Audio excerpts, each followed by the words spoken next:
Okay, so first of all, I want to talk about person-centered planning with the idea that it's part of community-based instruction.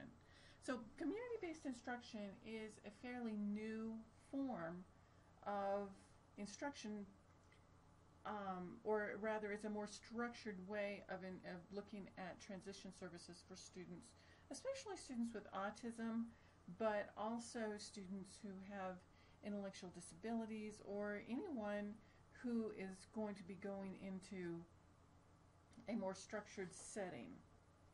So first of all, just for a little bit of understanding of community-based instruction.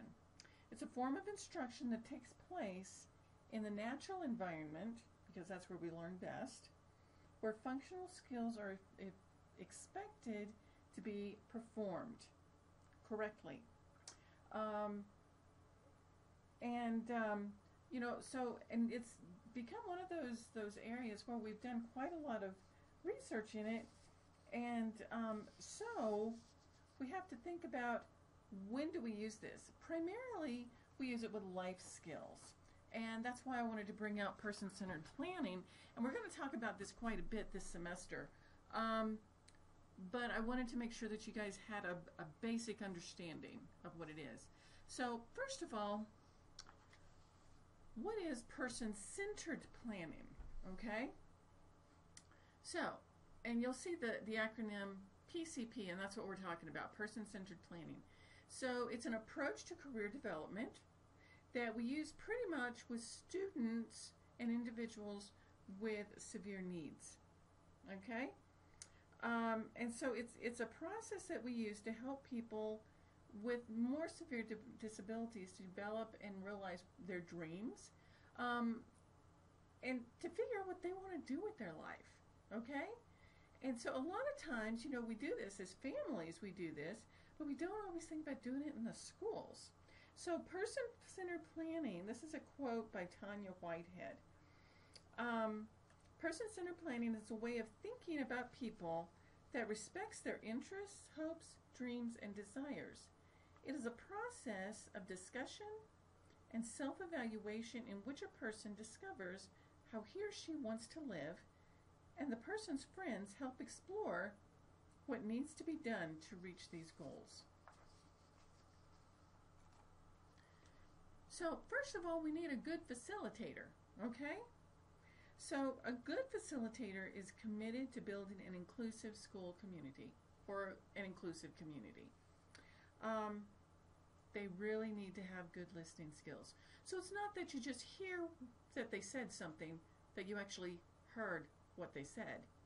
They need to be comfortable with a wide variety of people. So that means we have to be able to listen to everyone. We also have to be able to understand the importance of each person's contribution. Again, just like in an IEP, everybody has one vote. With the person that we're working with, the student, the individual, tends to have the biggest vote, though. And the facilitator remembers that they are a facilitator. They're not a dictator, okay?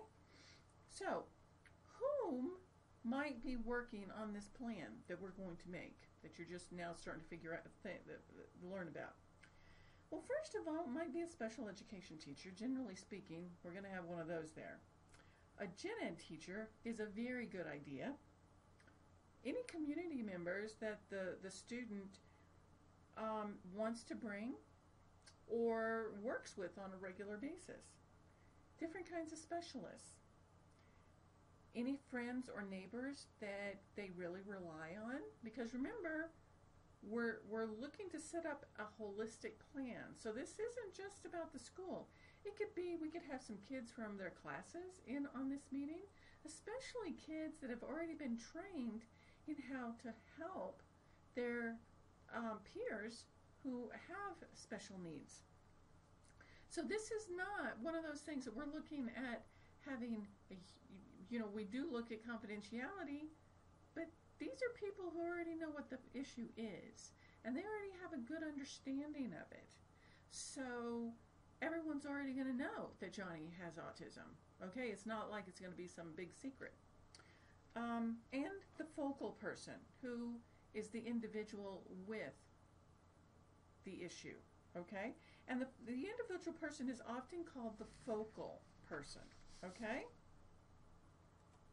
so when we get to the planning stage, it doesn't just involve one person. Okay, so that's the person that we're calling the focal person because it's focused around them. Planning needs to involve their friends, their family, their neighbors, anyone who they think is important. Okay, and this is what we call the circle of support, or the circle of friends. Okay, which we will be looking more at. Then we're going to look at how do we plan this, okay? What do we do? So we're going to look at showing respect for the focal person at all times, okay? We always want to make sure of this. You have to remember, this is their life that we're talking about. We want to focus our planning on the capabilities and strengths of the person. We're not looking at what they're not necessarily good at. We recognize limitations, but we don't focus on them.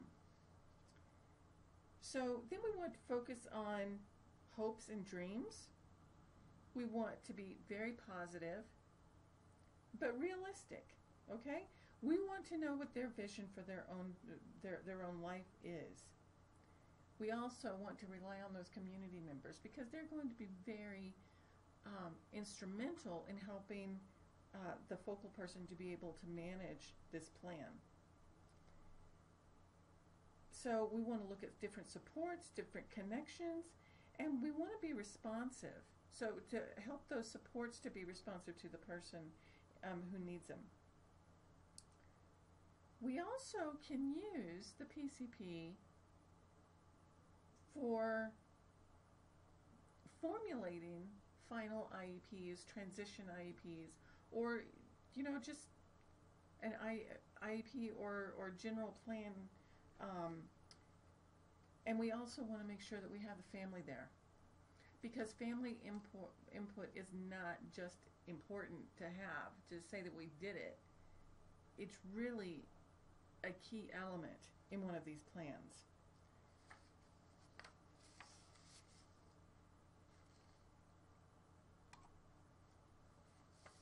So, who benefits from the person-centered planning? Basically, everyone benefits, okay? Because the focal person is going to be happier because they are going to feel more in charge of their own life. And it's going to give them reasons to be more responsible. The family is going to be happier because they're going to have an active voice in the process, but they're going to be able to see their family member grow. And it's going to put them at ease because they're going to understand more of what's going on. Because we have some families that really have a hard time letting go of this person who has disabilities because it's very difficult to let go of not just responsibilities, but to let go of the fears of that individual becoming more independent. Because independence comes with not just a responsibility, but it also comes with danger. The community at large is going to gain a person who's going to be more involved in their community, and they're going to know how to advocate for themselves. And so, and in this way, the team is more empowered, but they're also going to be more supportive because they already have a stake in it. So, some guidelines. First of all, we want to work with the focal person to set the guideline, okay, to set the agenda.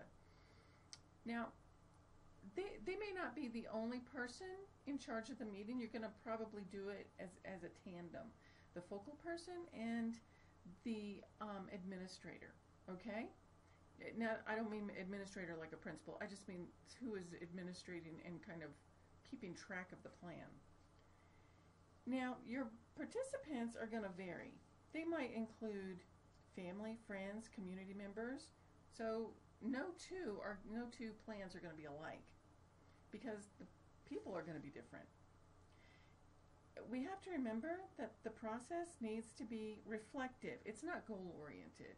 We want to have goals, yes, but we're going to constantly be reflecting on what worked, what didn't work, where do we want to go from here? How has the focal person's goals changed since the last time we met? And you can have one of these meetings whenever you want. You don't have to do it once a year. In fact, it's probably better to not just have it once a year.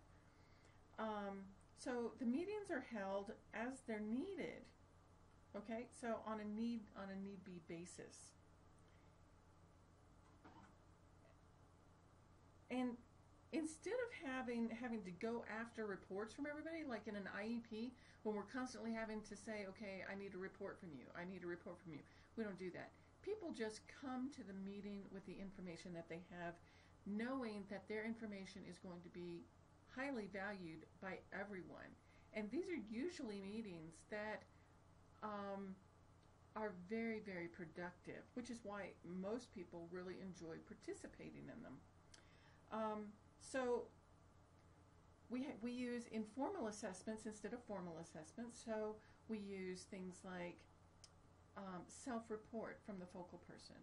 We use observational data more than we do of any type of paper and pencil data, okay? And we want to have the meetings where everybody's comfortable, so you can go to a restaurant if you want to. You can go to somebody's house. You can go to the park. You know, the meeting area is really up to the folks going to the meeting. You don't have to, this is not an official school meeting, which tends to put people more at ease as well. And so we use a lot more brainstorming in these types of meetings than we do lobbying to get help from someone. So, some more guidelines. I know we have a lot of guidelines for something that's supposed to be informal, right? And I think the reason for that is because we want to keep it informal, because sometimes we have to remember this. So the process includes organizational features. Okay, so we're going to have consumers, we're going to look at how the community members feel about the person-centered planning. And by doing it from a community, family, and friends perspective, the team is going to be more likely to communicate with each other on a more regular basis, which also means that we're going to be able to keep the focal person's goals on track a little bit better. And so we're going to be using flexible resources, because what we're really looking for is quality of life for this person. So the plan is going to be based on the focal person's strength, and the person and their needs have to come first. We're not looking at federal guidelines. We're looking at what is best for this person. And one of the really great things about this is it helps the focal person and their family learn how to advocate. And it can really bring a lot of hope to the person and their family.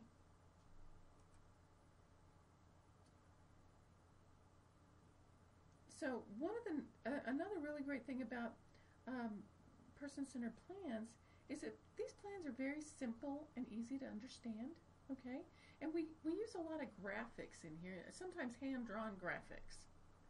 We're going to be, the plan is going to be based on the person's vision, their own vision for their life. You know, when you think back to when you decided you wanted to go to college. Did you have a plan?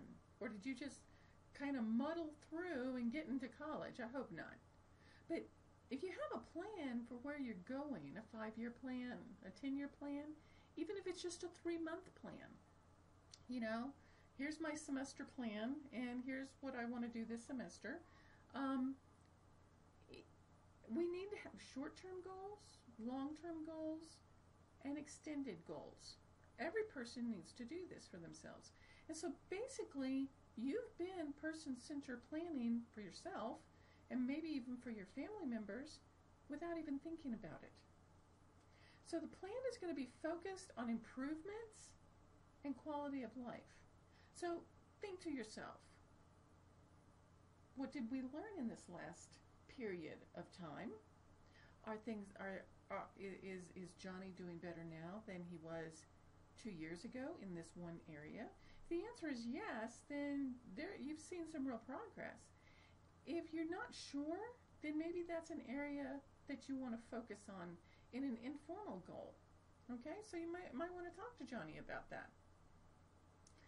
Another really great thing about person-centered plans is that it helps open up discussion with the individual who has the disability. Because sometimes it's very difficult for them to deal with not being as normal as their peers. It also is very difficult for parents to open up and talk about these things. And so when we can actually talk about what's working, what maybe didn't work quite as well as we had hoped, it gives us a point of discussion. And it also helps us to keep the plans flexible, okay? And so that we can keep going back to them and improving. And again, it's subject to flexible and informal evaluation, which sometimes can tell us a whole lot more than the formal evaluations that we do so much of. And one of the things I really like about it is it really incorporates pictures, okay? It has more pictures than words, which means graphs, charts, pictures. Families tend to understand those things better because they're more concrete, so that the focal person is probably going to understand them a little bit better too. So, the 4 components of a person-centered plan is organizing your resources. Figure out what you need and start at that point. So you want to know who's going to be involved in the process. What is the process going to look like? Then you're going to figure out what you're going to be doing next, because many times we use a person-centered plan to start thinking about transition services, learning how to do a job, what kind of job should I choose. So we want to brainstorm. So we want to have a profile of what the focal person likes, what they don't like. What would they like to do? What are their dreams? And what are the barriers that we're going to be looking at? And then we need to choose a job. So focal person is going to choose 1 or 2 jobs, and we're going to kind of look at them to see how it works and see what we need to do. Do we have the skills? Do we have the skill set that we need, or do we need to do a few more things first? Then we're going to look at training. Okay, what kind of training do we need? Do we need to go to college, or is rehabilitation services? Can we get there from that point of view? And so we want to establish a lifelong process of planning and development, so that if the focal person becomes unhappy in their job, they know how to change jobs. They know that it's okay to change jobs. They know about other job options.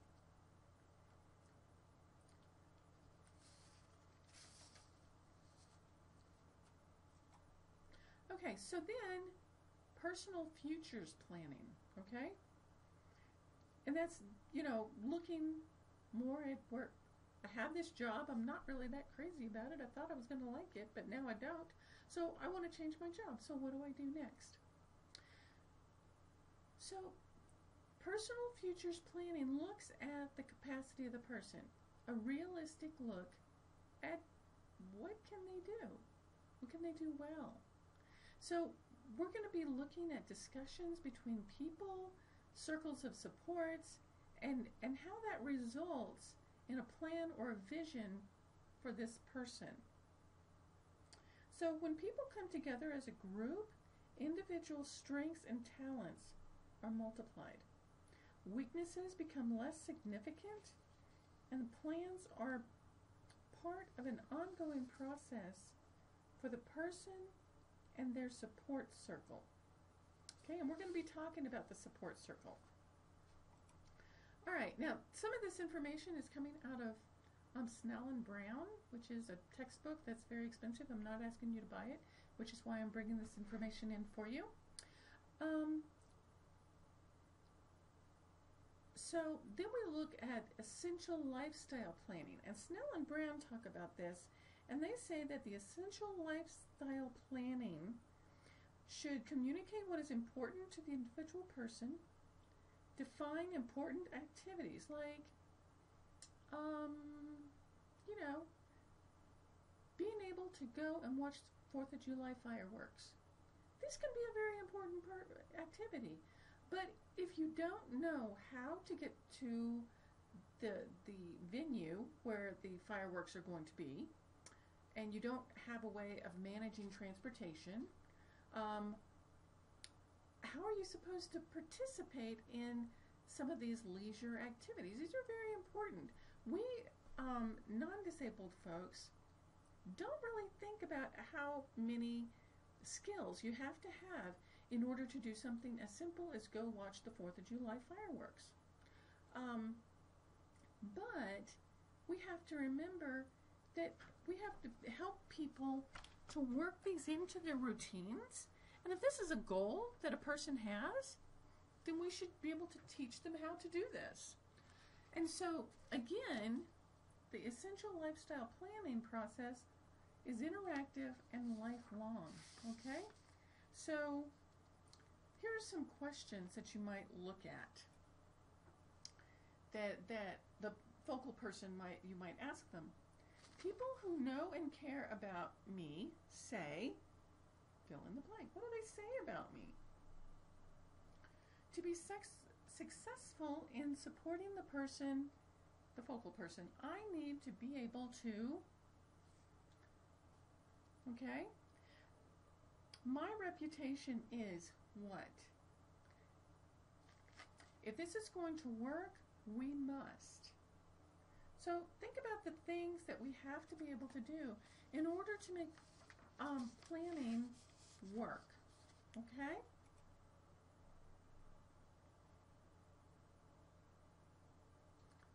So community-based instruction is regular, systematic instruction in meaningful, functional, age-appropriate settings. And we're age-appropriate skills in integrated community settings, excuse me.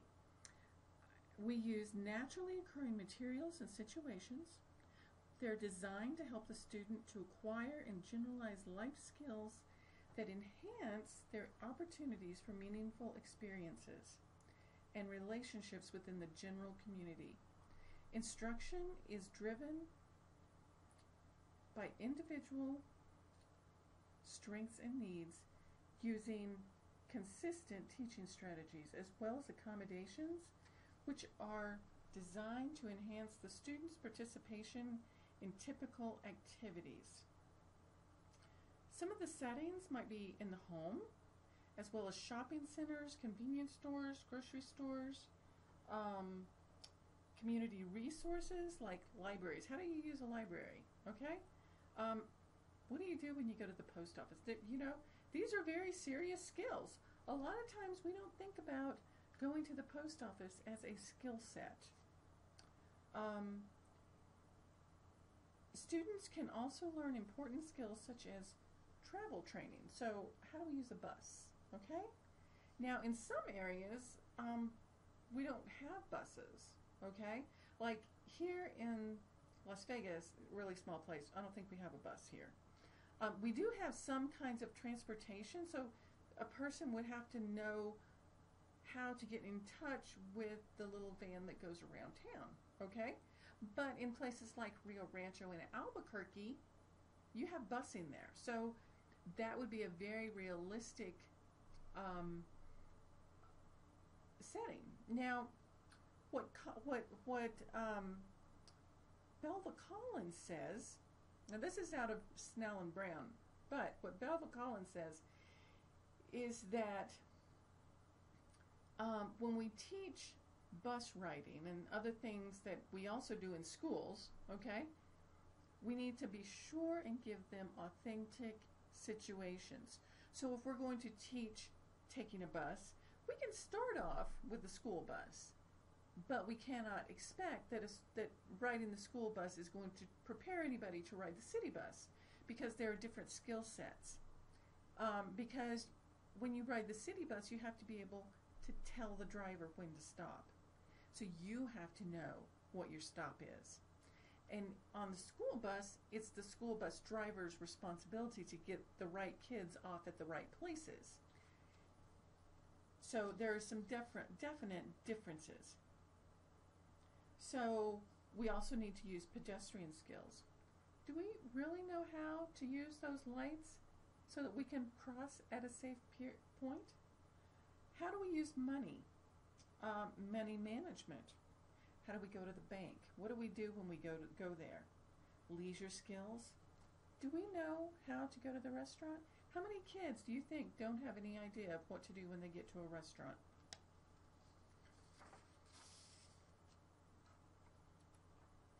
Okay, so some benefits of community-based instruction. I'm sorry, I did try and squeeze this in here, but it didn't squeeze very well. It reverted on me here.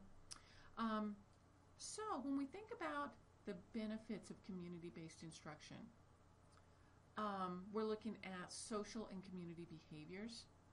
We're looking at appropriate work habits, developing skills that are critical to independent functioning, such as going grocery shopping, community mobility or using the bus systems, age-appropriate social skills. How do you make a friend? How do you keep that? How do you maintain a relationship? Developing work habits that are appropriate to either sheltered work settings or unsheltered work settings. Now, some benefits to parents and caregivers are that we give parents and caregivers a way to be involved in the program planning process. We also give them responsibilities for identifying skills. So it's not up to the student all by themselves to figure out what skills they have. That's why they have a circle of friends or a support group, because that's what the support group does. And it also increases the parent or the caregiver's school communication, which means that we're going to have an easier time at school being able to help Johnny.